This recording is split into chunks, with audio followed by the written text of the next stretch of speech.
আমার আল্লাহ এই কুল্লাস আলাইকুম আলাইহি আজরান ইল্লাল মাওয়াদ্দাতা ফিল কুরবা নবীকে বলছেন ইয়া রাসূলুল্লাহ আপনার জীবনে আপনি যতগুলা কষ্ট যতগুলা দাওয়া যতগুলা নিয়ামত যতগুলা রহমত আপনার উম্মতকে দিয়েছেন আমি আল্লাহর পক্ষ থেকে নিয়ে দিয়েছেন এত কষ্টের বদলা হিসাবে আপনি আপনার উম্মত থেকে কিচ্ছু খুঁজবেন না শুধু একটা জিনিস দাবি দেন তারা যেন জিন্দেগি ভর আপনি নবীর আওলাদের রাসূলদেরকে যেন ইজ্জত এবং ভালোবাসে বলে সুবহানাল্লাহ এই জিন্দেগিটা যেন আপনি নবীর সমস্ত খিদমতের বদলায় সমস্ত কষ্টের বদলায় আপনি নবীর আওলাদকে যেন তারা ভালোবাসে এটা দাবি দেন এটা দাবি দেওয়ার জন্য 23 নম্বর আয়াতে আল্লাহ কোরআনটা নাযিল করেছেন বলি সুবহানাল্লাহ এই দাবি কেমন ভালোবাসা আহলে বাইতকে ভালোবাসতে গেলে সাইয়েদনা সিদ্দিক আকবর রাদিয়াল্লাহু তাআলা আনহুর চোখ দেখতে হবে ঠিক না ঠিক সাইয়েদনা সিদ্দিক আকবর রাদিয়াল্লাহু তাআলা আনহু যখন ইমামে আলী মাকাম ইমামে হুসাইন রাদিয়াল্লাহু তাআলা আনহুর পবিত্র চেহারায় আনোয়ারকে দেখতেন ইমামে হুসাইন যখন সাইয়েদনা সিদ্দিক আকবরের সামনে দাঁড়াতেন সাইয়েদনা সিদ্দিক আকবর ইমামে হুসাইনকে দেখে বলতেন আয় হুসাইন আপনার চেহারায় আনোয়ার দেখে মনে হয় আপনি হুসাইন নয় স্বয়ং রাসূলুল্লাহ সুবহানাল্লাহ ওনার উপস্থিতিতে ওনার এই কথার ব্যাখ্যা হচ্ছে উনি আহলে বাইতের চেহারা দেখে আমার দয়াল নবীকে স্মরণ করেছেন বলি না সুবহানাল্লাহ ফারুক আযম একই কথা বলেছেন যার ঘরে আমার দয়াল নবী সর্বপ্রথম মদিনায় হিজরত করে অবস্থান করেছেন জলিলুল কদর সাহাবী সাইয়েদনা আবু আইয়ুব আনসারী রাদিয়াল্লাহু তাআলা আনহু উনি বলছেন ওনার জীবনীতে পাওয়া যায় সাইয়েদনা আবু আইয়ুব আনসারী রাদিয়াল্লাহু আনহু একদিন আহলে বাইতের ঘরে গিয়ে সাইয়েদনা ইমামে হুসাইন মুর্তদা রাদিয়াল্লাহু তাআলা আনহুর পবিত্র চেহারা মুবারকের সাথে নিজের চেহারা লাগিয়ে চোখের পানি ফেলে ফেলে কাঁদতেছেন বলি না সুবহানাল্লাহ মারওয়ান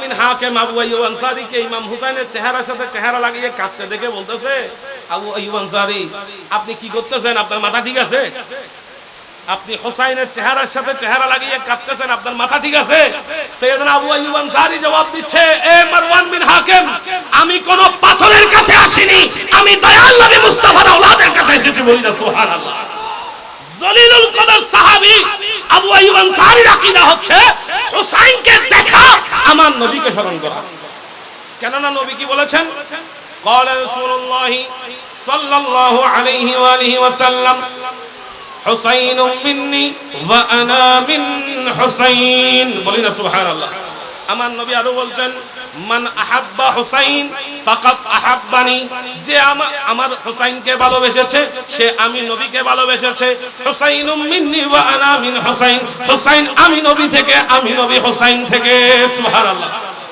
বলতে গেলে অনেক লম্বা হয়ে যাবে পরিবেশ একদম অনুকূলে নেই যার বিদায় কথা দীর্ঘায়িত করছি না আমি শুধু আপনাদেরকে ইয়াদ করিয়ে দিচ্ছি হুসাইন বুঝতে গেলে হাসান বুঝতে গেলে আহলে বাইত বুঝতে গেলে আপনাকে নজর দিতে হবে সাহাবীদের নজর দিয়ে কেননা সাহাবীরা তাদের চোখ দিয়ে আহলে বাইতের প্রেম বুঝেছেন আহলে বাইতকে চিনেছেন আবার সাহাবায়ে কেরামের ইজ্জত ও আজমত যদি বুঝতে হয় আহলে বাইতের চোখ লাগবে কেননা ইমামে হাসানুল মুজতবা রাদিয়াল্লাহু তাআলা আনহু যিনি এই আসহাবে কেরামের মধ্যে দ্বন্দ্বকে তিনি নিমিষে কি করে দিয়েছেন সমাধান করে দিয়েছেন এবং আসহাবে কেরামের ইজ্জতকে তুলে ধরেছেন যাই হোক আর দীর্ঘায়িত করছি না কথা আর অনেক ছিল কিন্তু পরিবেশ অনুকূলে নাই তার বিধায় আমিও কথাকে বলে নিচ্ছি তবে এইটুকু বলি ইসলাম বুঝতে গেলে যেমন সাহাবীদের নজর লাগবে আহলে বাইতের নজর লাগবে যেভাবে তাবিঈনগণ বলছিলেন ইমাম আযম বলেছেন বলে এই যুগের মানুষকে যদি সাহাবায়ে কেরাম দেখে তাহলে সাহাবায়ে কেরাম তিনাদেরকে মুসলমানও বলবে না আর তোমরা যদি সাহাবায়ে কেরামকে দেখো তোমরা সাহাবায়ে কেরামদেরকে পাগল ছাড়া আর কিছু বলবে না বলি না সুবহানাল্লাহ মানে সাহাবায়ে কেরাম নবী প্রেমে এত পাগল ছিলেন হাদিসে পাকে পাওয়া যায় আমার প্যারা নবীর মসজিদ নববী শরীফের বাইরে একদিন সাহাবায়ে কেরাম কি একটা যেন নিয়ে টানা হেচড়া করছেন ঝগড়াঝাটি করছেন একজন থেকে একজন কারাকারি করছেন আবু জাহেল মক্কাতুল মুকাররমায় আমার নবী করিম সাল্লাল্লাহু আলাইহি ওয়াসাল্লামের মৌলিদুন নবী সাল্লাল্লাহু আলাইহি ওয়াসাল্লামের বাইরে সাহাবায়ে কেরাম কি একটা যেন জিনিস নিয়ে টানাটানি করছেন কারাকারি করছেন আবু জাহেল যখন হেঁটে যাচ্ছে আবু জাহেল বলতেছে এই পাগলরা তোমরা কি নিয়ে কারাকারি করো তখন সাহাবায়ে কেরাম দেখালো আবু জাহেল আমরা কারাকারি করছি কোনো রত্ন নিয়ে না কোনো মণিমুক্তা নিয়ে না কোনো ডায়মন্ড নিয়ে না কোনো গোল্ড নিয়ে না পৃথিবীর সমস্ত সম্পদের চাইতেও সবচাইতে দামি জিনিস নিয়ে আমরা কারাকারি করছি আর সেই জিনিস কি আমার নবীর থুতু মুবারক আমার নবী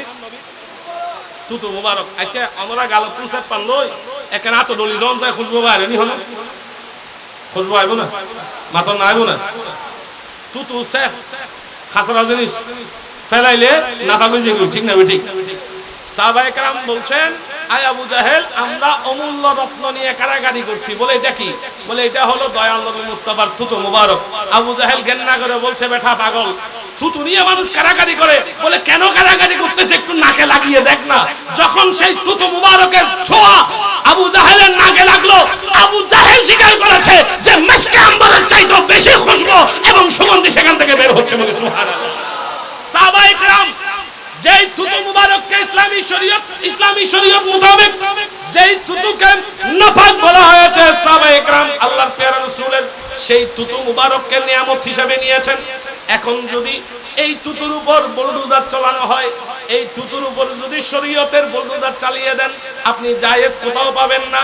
কিন্তু সাহাবায়ে কেরাম বলছে এই তুতু মুবারক নিয়ে টানাটানি এটার উপর শরীয়তের ফতোয়া চলবে না এটার উপর আশিকের ইশকানা প্রেম চলবে সুবহানাল্লাহ। আযান দেওয়া আযানের মধ্যে আশহাদু আন্না মুহাম্মাদুর রাসূলুল্লাহ এটা বলার সময় যে রাসূল দেখতে হবে এটা শর্ত নাকি? আশহাদু আন্না মুহাম্মাদুর রাসূলুল্লাহ বলতে রাসূল সামনে হাজির থাকতে হবে রাসূলকে দেখতে হবে এটা কি শর্ত? কথা বলে না। যদি শর্ত হতো দেশের মধ্যে এতগুলা মুয়াজ্জিন খুঁজে পাওয়া যাবে? কথা বলে না পাওয়া যাবে? সাইয়েদনা বিলাল হাবশী রাদিয়াল্লাহু তাআলা আনহু আমার প্যারা নবীর ওয়াফাতের পরবর্তী সময়ে পর্দার পরবর্তী সময়ে একবারও আযান দেননি। আহলে বাইতের হুকুমে শুধু একবার আযান দিয়েছেন তিনি বেহুশ হয়ে গেছেন। সুবহানাল্লাহ বলবেন না। এখন বিলাল হাবশীকে আপনি কোন পাল্লায় এনে শরীয়তের বিচারে আনবেন? সাইয়েদনা আবু আইয়ুব আনসারী রাদিয়াল্লাহু তাআলা আনহু যার ঘরে আমার দয়াল নবী সর্বপ্রথম তাশরীফ আওয়ারি করেছেন মদিনাতুল মুনাওয়ারায় সে আবু আইয়ুব আনসারী রাদিয়াল্লাহু তাআলা আনহুর হাদিসে পাওয়া যায় সাইয়েদনা ওমর ইবনুল খাত্তাব রাদিয়াল্লাহু তাআলা আনহু এই আবু আইয়ুব আনসারী রাদিয়াল্লাহু তাআলা আনহুকে একদিন দেখতে পেলেন তিনি আমার নবীর রওজা শরীফের উপর সির ঝুঁকিয়ে পড়ে আছেন বলে সুবহানাল্লাহ। ওমর ইবনুল খাত্তাব বলছেন আবু আইয়ুব আনসারী তুমি কি করছো? তুমি কি জানো না কবরের উপর মাথা রাখা এটা শিরকের কাছাকাছি?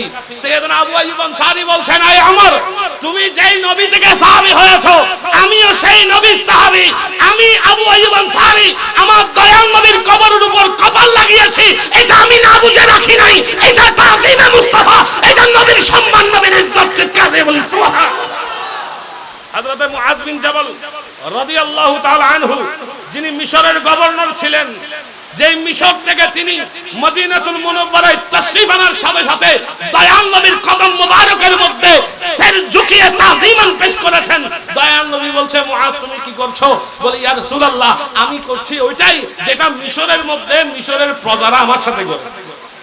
সুবহানাল্লাহ বলবেন না। মুসনাদে আহমদ বিন হাম্বল খুলে দেখেন যেটা মিশরে আমার সাথে প্রজারা করে সেটা আমি আপনার সাথে করছি। বলে কেন? বলে মিশরের একটা প্রথা হচ্ছে প্রজারা বাদশাকে তাজলিম করবে সম্মান করবে সির ঝুঁকাবে আর আমি জানি আসল বাদশা তো আমি নই কেননা সকল কিছুর বাদশাহিত্ব আপনি নবীর কদমে। কথা বলেন ঠিক না ঠিক? এখন আমি এতগুলা তাজিম এতগুলা সম্মান কোথায় নিয়ে যাব? ইয়া রাসূলুল্লাহ আজকে এসেছি আপনার কদমের মধ্যে সেই তাজিম ঢুকিয়ে দিয়েছি। প্যারা হাজরিন এই জন্য একটা কথা মাথায় রাখবেন আমি যে আয়াতে কারিমা তেলাওয়াত করেছি ওটার তাফসীরের দিকে আর যাচ্ছি না পরিবেশ আমাদের অতটুকু নাই। তবে আমি শুধুমাত্র আপনাদেরকে এটুকু বলছি খানকাই কোনো ওয়াজায়েফ নিয়ে আমল নিয়ে আপনার যদি বোধগম্য না হয় আপনি তাহা বোঝার চেষ্টা করবেন অথবা সেটা নিয়ে আপনি পাশ কেটে যাবেন সেটা নিয়ে কোনো আলোচনা করবেন না। কেন? আহলে বাইতের তাজিম যেমন নাকি এখানে আরেকটা কথা এড না করলে নয় বোঝার জন্য বলছি তারিখে বাগদাদের মধ্যে এবং হযরত ইমাম সুয়ুতী রাহমাতুল্লাহ আলাইহি খাসায়েসুল কুবরার মধ্যে এবং সাইয়েদনা ইমাম আবু হুরায়রা রাদিয়াল্লাহু তাআলা আনহুর জীবন আদর্শ ঘাটলে আপনি দেখতে পাবেন সাইয়েদনা ইমাম আবু হুরায়রা রাদিয়াল্লাহু তাআলা আনহু যিনি মক্কার বাজারের মধ্যে বাজার করতেছিলেন মদিনার বাজারের মধ্যে বাজার করতেছিলেন বালি এলাকা মরুভূমি এলাকা সেই এলাকায় হাঁটলে বালি এলাকায় হাঁটলে যেমন আপনাদের সমুদ্রের চরে কোন ব্যক্তি যদি ওখানে হাঁটে জুতার মধ্যে বালি উঠবে না? কথা বলে না কেন উঠবে কিনা? যতই হিসাবে চলুক জুতার উপর কি উঠবে? বালি উঠবে। সাইয়েদনা ইমাম আবু হুরায়রা রাদিয়াল্লাহু আনহু বাজারে ঘুরছেন মদিনার বাজারে ঘুরতেছেন তিনি বাজার করতেছেন হঠাৎ করে দেখলেন একটা নওজোয়ান যেই বয়সে ইমাম আবু হুরায়রার চুল পেকে গেছে, ভ্রু পেকে গেছে, চোখের পলক পর্যন্ত পেকে গেছে, সে বয়সে ইমাম আবু হুরায়রা দেখতে পেলেন এক নওজোয়ান বাজারের মধ্যে হাঁটতেছে। যেই নওজোয়ান হচ্ছে অন্য কেউ নয়, ফাতেমার কলিজার টুকরা, আলীর ঘরের লাল দুলাল, আমার নবীর নওয়াসা হযরত ইমাম হুসাইন রাদিয়াল্লাহু আনহু। চিৎকার দিয়ে বলুন সুবহানাল্লাহ। তিনি দেখতে পেলেন, দূর থেকে দেখে আছেন, অনেকক্ষণ দেখে থাকার পর খেয়াল করলেন ইমামে আলী মাকাম ইমামে হুসাইন রাদিয়াল্লাহু আনহু সেই জমিনের মধ্যে বাজারে হাঁটার কারণে তিনার নালাইন শরীফ তথা জুতা মুবারকের উপর কিছু বালি উঠেছে। কি উঠছে? বয়সে অনেক ছোট ইমাম আবু হুরায়রার বয়সে অনেক ছোট ইমাম হুসাইন। তিনি দেখতে পেলেন বাজারের মধ্যে তিনি হাঁটার কারণে জুতার উপর বালি উঠেছে। আর দেরি করে নাই, দৌড় মেরে গিয়ে নিজের আমামা শরীফ, নিজের পাগড়ি শরীফ খুলে নিজের চোখের ভ্রু দিয়ে ইমামে আলী মাকামের জুতা মোবারক পরিষ্কার করে দিয়েছেন। সবাই জিজ্ঞেস করতে, হুজুর এটা কি করতেছেন? এটা কি করলেন? একটা মাসুম বাচ্চা, বয়সে আপনার অনেক ছোট, আপনি এটা কি করতেছেন? বলে ওদিকে দেখিস না, তোরা বয়স দেখিস না, তেরে নসলে পাক মে है बच्चा बच्चा नूर का तू है आईना नूर तेरा सब घराना नूर। এটা আমার নবীর নওয়াসা, এটা সে হুসাইন যে হুসাইন এবং হাসান, যার মা ফাতেমা, যার বাবা আলী, এই চারজনকে চাদর আবৃত করে আমার নবী বলেছেন, ইয়া আল্লাহ, এই পর্দাবৃত, এই চাদর আবৃত চারজন হচ্ছে আমি নবীর আহলে বাইত। চিৎকার দিয়ে বলুন সুবহানাল্লাহ। যাদের প্রেমের ব্যাপারে, যাদের ভালোবাসার ব্যাপারে আমার নবী হাদিসে বলেছেন, উযাক্কিরুহুমুল্লাহ ফি আহলিল বাইত, আমি আমার আহলে বাইতের প্রেমের ব্যাপারে, ভালোবাসার ব্যাপারে আই উম্মত তোমাদেরকে আমি আল্লাহর কথা স্মরণ করে দিচ্ছি, বলি সুবহানাল্লাহ। যাদের প্রেম করা, ভালোবাসা ব্যাপারে আমার নবী আল্লাহকে স্মরণ করে দিয়েছেন, এটা সে আহলে বাইতের হুসাইন, আমার নবীর নওয়াসা। যেখানে আমরা নবীর কাঁধে কাঁধ মিলিয়ে চলেছি, সেখানে হুসাইন নবীর কাঁধের উপরে উঠেছে। সুবহানাল্লাহ বলবেন না? সে হুসাইনের জুতা মুবারক আমি আমার চোখের ভ্রু দিয়ে, চোখের পাপড়ি দিয়ে এবং আমার আমামা শরীফ দিয়ে পরিষ্কার করেছি। এটা হচ্ছে আদব, তাজিম এবং প্রেম, বলি না সুবহানাল্লাহ। এই আদব, তাজিম, প্রেমকে আপনি পৃথিবীর কোন পাল্লা দিয়ে ওজন করতে পারবেন? কোন শরীয়তের কাঠগড়ায় দাঁড়িয়ে এটার ব্যাপারে বিচার করতে পারবেন? এটা প্রেমের ব্যাপার, আদবের ব্যাপার, তাজিমের ব্যাপার। এই কারণে খানকাই কিছু তাজিমান থাকে, নিজের পীর ও মুর্শিদের আওলাদ ও ফারজানকে অনেকে ভালোবেসে সম্মান করে ফেলে, কিন্তু যদিও বা সেটা উপযুক্ত কিনা সেটা বাদ বিচার করা প্রয়োজন। কিন্তু তবুও অনেকে প্রেম এবং আবেগের বশীভূত হয়ে আপন পীর ও মুর্শিদের আওলাদ ও ফারজানকেও কি করে ফেলেন? তাজিম করে ফেলেন। কিন্তু বুঝতে হবে, কোন ব্যক্তি পৃথিবীর জমিনে, আমার নবী বলেছেন, আমার কোন উম্মত শিরিক করবে না, আমার কোন উম্মত দুই খোদা মানবে না, দুই আল্লাহ বলে বিশ্বাস করবে না। এই জন্য পৃথিবীর কোন জায়গায় আপনি উম্মতে মুসলিমাকে শিরিক করছে এই শব্দ বলার সুযোগ নাই। কেননা আমার নবী বলেছেন আমার উম্মত শিরিক করবে না, বলি না সুবহানাল্লাহ। হ্যাঁ, তবে কিছু কিছু উলামায়ে কেরাম এই সমস্ত তাজিমের ব্যাপারে হারাম ফতোয়া দিয়েছেন। যেমন ইমাম আলা হযরত রাহমাতুল্লাহ আলাইহি কি দিয়েছেন? হারাম করার দিয়েছেন, হারাম ফতোয়া দিয়েছেন। আবার আল্লামা ফারদাবাদী রাহমাতুল্লাহ আলাইহি, যিনি আলা হযরতের সমসাময়িক আলেম ছিলেন, উনি এই সমস্ত ব্যাপারে জায়েজ দিয়েছেন।